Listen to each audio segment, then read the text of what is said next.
Hi hello అండి. అందరికీ స్వతంత్ర దినోత్సవ శుభాకాంక్షలు.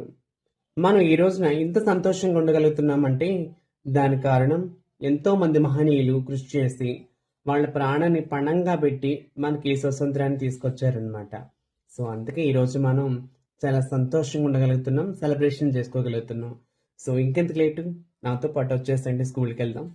మా స్కూల్లో చాలా చాలా సెలబ్రేషన్స్ ఉన్నాయి. వచ్చేయండి తొందరగా. ఎలా అయితేనే మొత్తానికి స్కూల్ దగ్గరికి వచ్చేసామండి.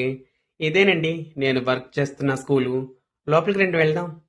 ఇలా వెళ్ళగానే మా స్టూడెంట్స్ కొంతమంది కలిసారండి. వాళ్ళతో కాసేపు ముచ్చట్లు పెట్టాను. భరతమాత చూసారు, ఎంత క్యూట్గా ఉంది. ఈ లోపల బయట జెండా వందనం, జెండా ఎగరేస్తున్నారు, వచ్చేయండి అని పిలిచారండి. వెంటనే వెళ్ళిపోయాం. చాక్లెట్ల పండుగ కదండి, చిన్నప్పుడు ఇళ్ళకే పిలిచేవాళ్ళు జెండా వందనం అనేసి. ఆగస్టు 15th వస్తే చాలా హ్యాపీగా ఉండేది అనమాట మనసు. ఈ లోపల అయితే డాన్స్ ప్రోగ్రామ్స్ అయితే స్టార్ట్ అయిపోయినాయి. మా స్టూడెంట్స్ చూసేంత క్యూట్గా వేస్తున్నారు. ఏం చెప్తే అది చేస్తారండి. ఎందుకంటే కల్మషం లేని మనస్తత్వాలు పిల్లలవి.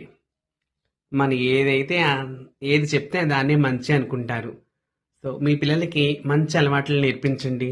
లైఫ్లో మనం సాధించేది ఏంటి అంటే మన పిల్లలకి మంచి చెడులు చెప్పడంలోనే మన పెంపకం అనేది ఆధారపడింది. సో కాబట్టి టీచర్గా మేమెంత కష్టపడతామో పేరెంట్స్గా మీరు కూడా అంతే కష్టపడతారని తెలుసు.